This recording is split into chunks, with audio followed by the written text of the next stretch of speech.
नमस्कार दोस्तों, ज्ञान मंथन पाठशाला में आप सभी लोगों का स्वागत है।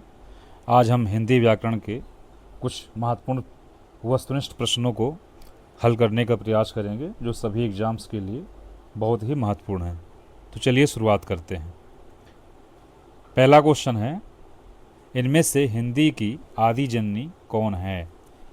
ठीक है, इसमें हिंदी की आदि जननी, यहाँ पे क्या पूछा हुआ है? आदि जननी। ठीक है,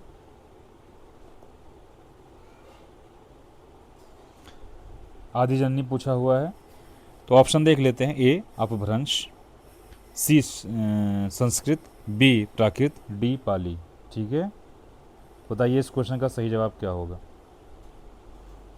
इस क्वेश्चन का सही जवाब क्या होगा? इस क्वेश्चन का सही जवाब होगा सी, यानी संस्कृत। ठीक है, हिंदी भाषा का विकास क्रम संस्कृत, पाली और प्राकृत अपभ्रंश से होते हुए आधुनिक हिंदी तक पहुंचा। इस विकास यात्रा की शुरुआत संस्कृत से होने के कारण इसे हिंदी की आदि जननी माना जाता है। ठीक है, तो हम बढ़ते हैं अगले क्वेश्चन की तरफ। अगला क्वेश्चन है, निम्न में दीर्घ स्वर कौन सा है? निम्न में दीर्घ स्वर कौन सा है? ए आ, बी ऊ, सी ऊ, डी बड़ा। तो इस क्वेश्चन का सही जवाब क्या हो जाएगा दोस्तों? इस क्वेश्चन का सही जवाब हो जाएगा डी, यानी बड़ा। ठीक है, वैसे आ और बड़ा ये स्वर ही हैं, लेकिन जो छोटा जैसे कहते हैं ये लघु स्वर है। ठीक है, इसे क्या कहते हैं? लघु स्वर कहते हैं। और जो बड़ा है इसे दीर्घ स्वर कहते हैं। ठीक है, तो इस तरीके से जो पूछा हुआ क्वेश्चन है, यानी कि दीर्घ स्वर पूछा हुआ है, तो इसका सही जवाब क्या हो जाएगा? डी हो जाएगा। ठीक है, हम आगे बढ़ जाते हैं अगले क्वेश्चन की तरफ। अगला क्वेश्चन है कि छह वर्ण किसके योग से बना है? छह वर्ण किसके योग से बना है? ए आधा का प्लस श, बी आधा का प्लस श, सी आधा का प्लस श, डी आधा का प्लस श। तो इस क्वेश्चन का सही जवाब क्या हो जाएगा दोस्तों? इस क्वेश्चन का सही जवाब हो जाएगा ए। क्या हो जाएगा? ए। आधा का और प्लस श मिलकर क्या बनता है? क्ष बनता है। ठीक है, क्या बनता है? क्ष बनता है। जो ये क्ष है ये हिंदी वर्णमाला का एक संयुक्त व्यंजन है, क्योंकि दो शब्द से मिलके, दो वर्ण से मिलके बना, तो ये संयुक्त व्यंजन है जो दो अलग अलग व्यंजनों के मेल से बनता है। यह आधा का और पूरा श जब मिलते हैं तो इस योग से क्या बनता है? क्ष बनता है। ठीक है, हम अगले क्वेश्चन की तरफ बढ़ जाते हैं। अगला क्वेश्चन हमारा है, मिठास शब्द में किस प्रत्यय का प्रयोग किया गया है? मिठास शब्द में किस प्रत्यय का प्रयोग किया गया है? ठीक है, तो देख लेते हैं। उपसर्ग और प्रत्यय जो पहले, ठीक है, जो पहले यानी शब्द के पहले जो प्रयोग होता है उसे, ठीक है, उसे क्या कह सकते हैं? उपसर्ग कहते हैं, उपसर्ग। और जो बाद में, ठीक है, बाद में प्रयोग होता है उसे प्रत्यय कहते हैं। ठीक है, उसे प्रत्यय कहते हैं। तो यहाँ पे प्रत्यय पूछा हुआ है, तो मिठास में, ठीक है, कैसे बनेगा ये मिठास? ठीक है, यहाँ मीठा, मीठा मूल शब्द है। मीठा क्या है? मूल शब्द है। और मीठा में प्लस आस जोड़ दिया जाए। क्या जोड़ दिया जाए? आस। यही आस प्रत्यय है। ठीक है, तो मिठास हो जाता है। तो हम विकल्प देख लेते हैं कौन सा विकल्प सही हो सकता है इसमें। तो विकल्प बी पे ध्यान दीजिए, विकल्प बी सही है, यानी आस, आस सही है। ठीक है, हम आगे बढ़ जाते हैं अगले क्वेश्चन की तरफ। अगला क्वेश्चन है दोस्तों, शिक्षक किस प्रकार की संज्ञा है? शिक्षक किस प्रकार की संज्ञा है? तो देख लेते हैं ये किस प्रकार की संज्ञा है। ए भाववाचक, बी द्रव्यवाचक, सी जातिवाचक, डी व्यक्तिवाचक। बताइए किस प्रकार की संज्ञा है? ये है जातिवाचक। किस प्रकार की है? जातिवाचक। अब जातिवाचक क्यों है? जातिवाचक किसे कहते हैं? यानी जिस संज्ञा शब्द से किसी पूरी जाति, ठीक है, किसकी जाति का, वर्ग, श्रेणी का बोध होता है तो उसे जातिवाचक संज्ञा कहते हैं। ठीक है, शिक्षक शब्द किसी एक व्यक्ति का नहीं बल्कि पूरी शिक्षक जाति या पेशे को का जो है बोध कराता है। ठीक है, इसलिए शिक्षक जो है ये जातिवाचक संज्ञा है। ठीक है, हम आगे बढ़ते हैं अगले क्वेश्चन की तरफ। हमारा अगला क्वेश्चन है आचार्य का पुल्लिंग शब्द होता है। आचार्य का पुल्लिंग शब्द क्या होगा बताइए। ए शिक्षक, बी आर्य, सी गुरु, डी आचार्य। तो इस क्वेश्चन का सही जवाब क्या हो जाएगा दोस्तों? इस क्वेश्चन का सही जवाब हो जाएगा डी, यानी आचार्य। आचार्य का पुल्लिंग शब्द आचार्य होगा। क्या होगा? आचार्य होगा। आचार्य शब्द क्या है? पुरुष शिक्षक या गुरु के लिए उपयोग किया जाने वाला पुल्लिंग शब्द है। इसमें आ प्रत्यय जोड़ा जाता है तो यह स्त्रीलिंग रूप यानी आचार्य बन जाती है। यानी जो आचार्य है ये क्या है? स्त्रीलिंग है। क्या है? स्त्रीलिंग है। ठीक है, और इसका पुल्लिंग क्या हो जाएगा? आचार्य हो जाएगा। ठीक है, तो डी ऑप्शन सही हो जाएगा। हम आगे बढ़ते हैं अगले क्वेश्चन की तरफ। हमारा अगला क्वेश्चन है पुरुषवाचक सर्वनाम के कितने भेद होते हैं? पुरुषवाचक सर्वनाम के कितने भेद होते हैं? तो बताइए, 2 कि 4 कि 3 कि 5? बताइए कौन सा ऑप्शन सही हो जाएगा? तो इसका सही विकल्प हो जाएगा सी, यानी 3 होता है। और वो 3 कौन कौन से होते हैं? 3 कौन कौन से होते हैं? उत्तम पुरुष, मध्यम पुरुष और अन्य पुरुष। तो उत्तम पुरुष यानी उत्तम में क्या हो जाता है? मैं, हम, मध्यम में तुम, आप, और अन्य में वह, वह। ठीक है, यानी कि पुरुषों के नाम के बदले आने वाले सर्वनाम को पुरुषवाचक संज्ञा कहते हैं। ठीक है, इसमें वक्ता, श्रोता, अन्य कोई भी शामिल हो सकता है। हम अगले क्वेश्चन की तरफ बढ़ जाते हैं। अगला क्वेश्चन क्या है दोस्तों हमारा? उत्तम पुरुष सर्वनाम के किस भेद का एक प्रकार है? ठीक है, उत्तम पुरुष सर्वनाम किस भेद का एक प्रकार है? तो बताइए किस भेद का एक प्रकार है? तो स्वाभाविक सी बातें हैं, किसका होगा? पुरुषवाचक का होगा। किसका होगा? पुरुषवाचक का होगा। तो पुरुषवाचक का होगा। ठीक है, उत्तम पुरुष पुरुषवाचक सर्वनाम का ही पहला और मुख्य भेद माना जाता है। इसका प्रयोग बात कहने वाला या लिखने वाला व्यक्ति खुद के लिए करता है, जैसे मैं, हम, मेरा। ठीक है, ये होता है। हम आगे बढ़ जाते हैं अगले क्वेश्चन की तरफ। हमारा अगला क्वेश्चन है दोस्तों, हम लोग अगला क्वेश्चन क्या है? चर्चा शब्द से बना विशेषण है। चर्चा से विशेषण क्या बन सकता है? बताइए। ए चर्चित, बी चर्या, सी चर्चाएं, डी चार्चा। तो जो है चर्चित, चर्चा शब्द से बना विशेषण क्या हो जाएगा? चर्चित, यानी ये ऑप्शन सही हो जाएगा। ठीक है, विशेषण किसे कहते हैं? संज्ञा या सर्वनाम की विशेषता बताने वाले शब्दों को क्या कहते हैं? विशेषण कहते हैं। क्या कहते हैं दोस्तों? विशेषण कहते हैं। ठीक है, चर्चा एक क्या है? चर्चा एक संज्ञा है और इसमें इत प्रत्यय लग गया है। क्या? इत। जब इत प्रत्यय लग गया तो ये चर्चित हो गया। तो इसका मतलब क्या हो गया? इत प्रत्यय लगने से चर्चित विशेषण बन गया। ठीक है, हम आगे बढ़ जाते हैं अगले क्वेश्चन की तरफ। हमारा अगला क्वेश्चन क्या है? दोस्तों? क्रिया का मूल रूप है। क्रिया का मूल रूप है। तो क्रिया का मूल रूप क्या है? क्रिया का मूल रूप क्या है? कर्म है कि धातु है कि भाषा है कि व्याकरण है? बताइए क्या है? क्रिया का कर्म रूप क्या है? बी, यानी धातु है। ठीक है, धातु। क्रिया के सबसे बुनियादी या व्याकरणिक रूप से धातु कहते हैं। ठीक है, क्रिया के जो सबसे बुनियादी या व्याकरणिक रूप को धातु कहते हैं। और इसके जिससे क्रिया के अन्य रूप बनते हैं। उदाहरण के लिए पढ़ एक धातु है जिससे पढ़ना, पढ़ता या पढ़ेगा जैसी क्रियाएं बनती है। पढ़ क्या है? एक धातु है। अब इस धातु से, ठीक है, क्या बनेगा? जैसे पढ़ना, पढ़ता, पढ़ेगा, ये सब क्रियाएं बनेंगी। तो इस तरीके से धातु हो जाएगा। ठीक है, हम अगले क्वेश्चन की तरफ बढ़ जाते हैं। दोस्तों।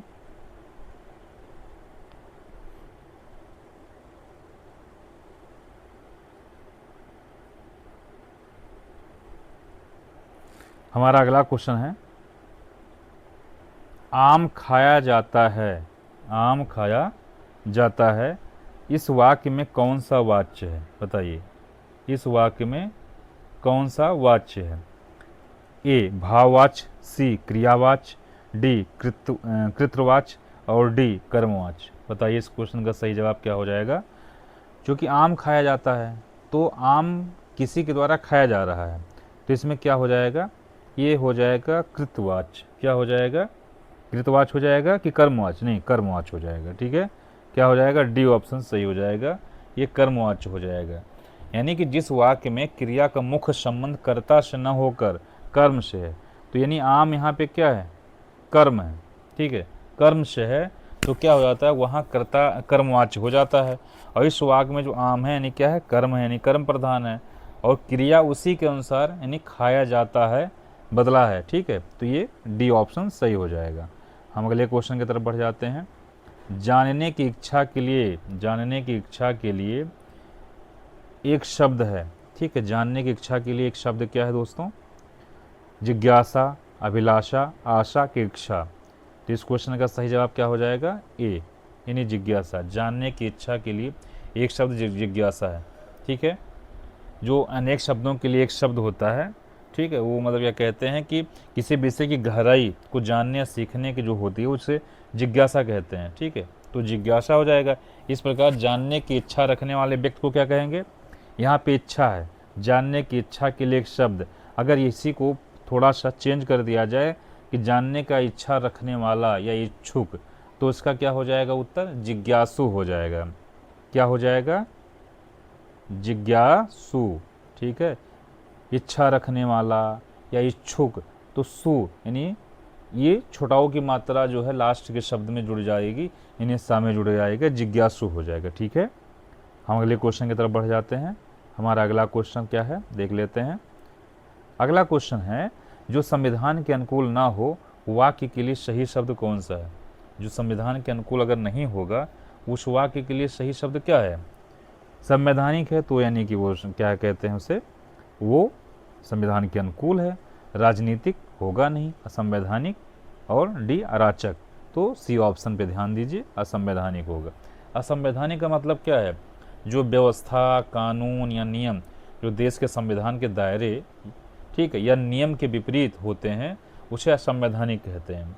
जैसे इसके विपरीत संविधान के नियमों के अनुसार चलने वाली चीज़ें जो क्या हो जाएगा, संवैधानिक हो जाएगा। ठीक है, तो यहाँ पे सी ऑप्शन सही हो जाएगा। हम बढ़ जाते हैं अगले क्वेश्चन की तरफ।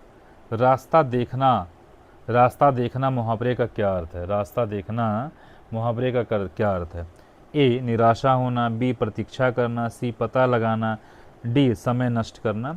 तो इस क्वेश्चन का सही जवाब हो जाएगा रास्ता देखना, यानी कि कोई प्रतीक्षा कर रहा है तो प्रतीक्षा करना इसका सही जवाब हो जाएगा। ठीक है, हम आगे से मान लीजिए माँ सुबह से अपने बेटे का रास्ता देख रहे हैं, यानी वो प्रतीक्षा कर रही है। ठीक है, हम अगले क्वेश्चन की तरफ बढ़ जाते हैं। अगला क्वेश्चन क्या है, वचन से फिरना के लिए उचित मुहावरा क्या है।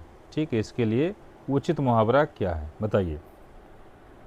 वचन से फिरना यानी क्या हो जाएगा, तलवे चाटना। तलवे चाटना नहीं होगा, चूंकि ये तलवे चाटने के चापलूसी के सेंस में है, तो ये नहीं होगा। दांत तालू में जमना, ये भी नहीं होगा। तमड़ी के तीन होना, ये भी नहीं होगा। थूक कर चाटना, ठीक है, वचन से फिरना यानी आप अपने वचन से विमुख हो गए हैं, तो इसे कहेंगे थूक कर चाटना। ठीक है, ठीक है, हम आगे बढ़ जाते हैं अगले क्वेश्चन की तरफ। जी, अगला क्वेश्चन देख लेते हैं, ये समास से जुड़ा हुआ है। यथासंभव, यथासंभव में कौन सा समास है। ए तत्पुरुष, बी कर्मधारय, सी अव्ययी भाव समास, डी बहुव्रीहि समास। बताइए इस क्वेश्चन का सही जवाब क्या हो जाएगा, सी हो जाएगा, अव्ययी भाव समास हो जाएगा। अव्ययी भाव समास का डिफिनेशन क्या है दोस्तों, जिस समाज का पहला पद प्रधान है और कोई अव्यय जैसे यथा, प्रति, यानी यत, प्रति, यथा, ठीक है, बड़ा आ इत्यादि शब्द जब लगते हैं, ठीक है, जो अवयव होते हैं, तो उसे अव्ययी भाव समास कहते हैं। जैसे यथा संभव का विग्रह क्या होगा, जैसा संभव होता है, या जो है जहाँ जो यथा क्या है, एक अव्यय है। ठीक है, यथा क्या है, एक अव्यय है। ठीक है, तो इस तरीके से सी ऑप्शन सही हो जाएगा। हम अगले क्वेश्चन की तरफ बढ़ जाते हैं। निम्नलिखित में से शुद्ध वर्तनी वाला शब्द कौन सा है। ए उत्तरदायी, बी उत्तरदायी, डी उत्तरदायी, सी उत्तरदायी, डी उत्तरदायी। तो इस क्वेश्चन का जवाब क्या हो जाएगा, इस क्वेश्चन का जवाब हो जाएगा दोस्तों डी। ध्यान से देखिए, उत्तर, देखो उत्तर कैसे लिखते हो, ऐसे लिखते हो, प्लस दाई लगा दीजिए, क्या दाई, तो उत्तरदायी हो जाएगा। तो इस क्वेश्चन का जवाब हो जाएगा डी। ठीक है, हम अगले क्वेश्चन की तरफ बढ़ जाते हैं। अगला क्वेश्चन हमारा क्या है, इसमें शुद्ध वर्तनी खोजना है। क्या खोजना है, शुद्ध वर्तनी हमको खोजना है। देखिए ध्यान से, परीक्षा गलत है, परीक्षा गलत है, मुमूर्षा, मुमूर्षु, ये मुमुर्मु, बताइए कौन सा सही होगा। मुमुर्मु जो डी है वो भी गलत है, मुमूर्षु यही सही है। ठीक है, मुमूर्षु ये सही है, शुद्ध वर्तनी है। ठीक है, मतलब मुमूर्षु मतलब क्या हो जाता है, ध्यान से देखिएगा, मुमूर्षु यानी मरने की इच्छा रखने वाला। मैंने भी बताया था, चाहे छोटा हो या बड़ा हो की मात्रा लग जा रही है, इच्छा रखने वाला। ठीक है, तो इस तरीके से शब्द को भी समझ के आगे चलिएगा। तो इसका मतलब यही हो जाएगा कि मरने की इच्छा रखने वाला। ठीक है, तो इसका जो सी ऑप्शन है वो सही हो जाएगा। ठीक है, आगे बढ़ते हैं, अगला क्वेश्चन, अनुरूप का विलोम क्या है। अनुरूप का विलोम क्या है, बताइए। अनुरूप का विलोम क्या हो सकता है, विरूप कि अपरूप कि प्रतिरूप कि डी यानी व्यतिरूप। तो हम चलते हैं सी ऑप्शन की तरफ, जो कि बिल्कुल सही है, यानी प्रतिरूप होगा, प्रतिरूप। ठीक है, प्रतिरूप इसका सही जवाब हो जाएगा। ठीक है, इसका प्रतिरूप सही जवाब हो जाएगा। अनुरूप होता है यानी अनुकूल, और प्रतिरूप हो जाएगा क्या कहते हैं, उसका विपरीत, नकल या कॉपी, इस तरीके से इसका अर्थ बनेगा। ठीक है, हम बढ़ते हैं अगले क्वेश्चन की तरफ। 20 नंबर क्वेश्चन है, यथार्थ शब्द का विलोम कौन सा है। तो क्या होगा, जो है कृत्रिम, आदर्श, अनुचित, उचित, बताइए। इस क्वेश्चन का जवाब क्या हो जाएगा, यथार्थ का, यथार्थ का आदर्श हो जाएगा। ठीक है, यथार्थ का क्या हो जाएगा, यथार्थ का आदर्श हो जाएगा। यानी आदर्श यानी कृत्रिम या कल्पित भी इसके विलोम होते हैं, कृत्रिम या कल्पित, लेकिन अगर आदर्श नहीं दिया है तो आप कृत्रिम लगा सकते हैं। ठीक है, आदर्श इसका शुद्ध जो है क्या कहते हैं, विलोम हो जाएगा। आगे बढ़ते हैं अगले क्वेश्चन की तरफ। अलंकार शब्द का, अलंकार शब्द का शाब्दिक अर्थ है। अलंकार शब्द का, अलंकार शब्द का शाब्दिक अर्थ होता है आभूषण, वस्त्र, विशिष्ट या वर्ण। तो इसका सही जवाब हो जाएगा आभूषण। अलंकार यानी किसी को कहते हैं अलंकृत कर दीजिए, यानी उसको आभूषण पहना के। ठीक है, जैसे महिला है वो सज रही है, ठीक है, अपने शादी के लिए या किसी भी प्रोग्राम के लिए, तो जो नहीं कहते हैं कि अगर उसको ये कह दिया जाए कि वो अलंकृत है, इसका मतलब आभूषण से या साज सज्जा से सजी हुई है। ठीक है, तो इस तरीके से, ठीक है, कहा जा सकता है। यानी कि जिस प्रकार आभूषण यानी गहने पहन जो है शरीर की सुंदरता बढ़ती है, उसी प्रकार क्या होगा, काव्य में क्या होता है, अलंकारों के माध्यम से, ठीक है, भाषा की सुंदरता बढ़ाई जाती है। ठीक है, तो इसलिए अलंकार का सीधा व शाब्दिक अर्थ क्या हो जाएगा, आभूषण हो जाएगा। ठीक है, यहाँ पर भी, ठीक है, उसकी शोभा बढ़ाई जाती है, और वैसे काव्य में भी जिस तरीके से शोभा बढ़ाई जाती है, वैसे आम जीवन में आभूषण के माध्यम से बढ़ाई जाती है। बढ़ते हैं हम अगले क्वेश्चन की तरफ। अगला क्वेश्चन हमारा है, रस का संबंध किस धातु से माना जाता है। तो रस का जो संबंध है वो किस धातु से माना जाता है, बताइए। ए स्त्री, बी क्री, सी प्री, डी मृ। तो इस क्वेश्चन का जवाब ये हो जाएगा, ए हो जाएगा स्त्री। ठीक है, काव्य शास्त्र में क्या होता है, रस शब्द की व्युत्पत्ति स्त्री धातु से, किससे, स्त्री धातु से होता है, जिसका अर्थ होता है जो बहता है। जिसका अर्थ क्या होता है, जो बहता है। ठीक है, अर्थात जो भाव या आनंद पाठक के मन में सहज रूप से प्रवाहित या बहने लगे, वही रस है। ठीक है, वही क्या है, वही रस है। ठीक है, तो ये ऑप्शन सही हो जाएगा। हम अगले क्वेश्चन की तरफ बढ़ते हैं। एक छंद में कितने चरण होते हैं। एक छंद में कितने चरण होते हैं, यहाँ चरण पूछा हुआ है। तो एक छंद में 4 चरण होते हैं। 4 देख लेते हैं कौन सा है, सी ऑप्शन सही हो जाएगा। ठीक है, छंद क्या होता है, छंद शास्त्र के नियमों के अनुसार समानतया, ठीक है, एक छंद के 4 हिस्से या भाग होते हैं, जिन्हें चरण या पाद कहा जाता है, जिन्हें चरण या पाद कहा जाता है। ठीक है, मतलब जो, यानी कि कह सकते हो कि छंद के ही जो 4 हिस्से होते हैं, ठीक है, उसी को चरण या पाद कहते हैं। इनमें पहले व तीसरे को विषम जो पहला है और तीसरा है ये विषम, ठीक है। अब बचा क्या, 2 और 4, 2 और 4 ये सम, ठीक है। 2 और 4 सम चरण कहलाते हैं, क्या कहलाते हैं, सम चरण कहलाते हैं, ठीक है। तो सी ऑप्शन सही हो जाएगा। हम अगले क्वेश्चन की तरफ बढ़ जाते हैं। महादेवी वर्मा को ज्ञानपीठ पुरस्कार किस कृति पर मिला था, बताइए।